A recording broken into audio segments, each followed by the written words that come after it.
Anivon'ny ekipan'ny baskety Mbotola kosa indray dia amboara fito tamin'ireo 12 adivana tamin'ny faninany nasionaly taranja baskety no norombahan'izy ireo tamin'ny titao-pilalovana 7-12 ity mendrika ny zava-pitan'ny ity ekipa ity ary nakasitraka izany ireo mpitantana ao aminy.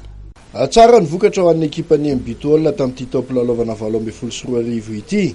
Akoatra ny amboara azony tamin'ny fifananana regionaly teo Toanalamanga tokoa mantsy dia amboara nasionaly taranja baskety fito tamin'ireo 12 adina ny lasan'ity ekipa ity.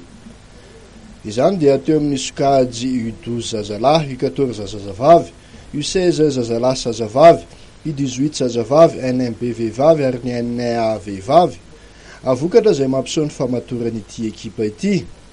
Ny alarobia tolakandro teo ary dia nisy ny lanonana noentina nanolotra ireo amboara rehetra azony Mbotola ho an'ny filohan'izy ireo ateny amin'ny ilay votel Andavamamba.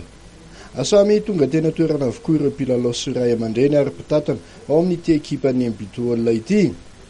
Raha nandray fitenenana Indranto Rakotana Nahary manajer general ny Mbotola dia nisaotra ny ezaka nataon'ny rehetra ka nahazoana izao vokatra tsara izao.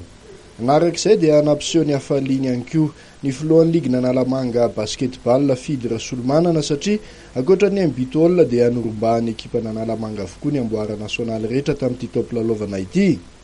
Ary farany dia napriska hanao tsaratsara kokoa hatrany ny filohan'ny Mbotola Lanto Rasolo Wilson nanambara moa ity filoha ity fa tsara ny fibatanany anaram-boninahitra nasionaly fa tanjona ihany koa ny manakatra ny amboara Ranomasimbendianina sy ny amboara aty Afrika. Tetsakilan'izay dia nanolotra fahatserovana ho an'ny filohan'ny Mbotola ny mpilalao sy ny mpikambana ao amin'ity ekipa ity ho fankasitrahana azy tamin'ny ezaka nataony ho fampandrosoana ny ekipa.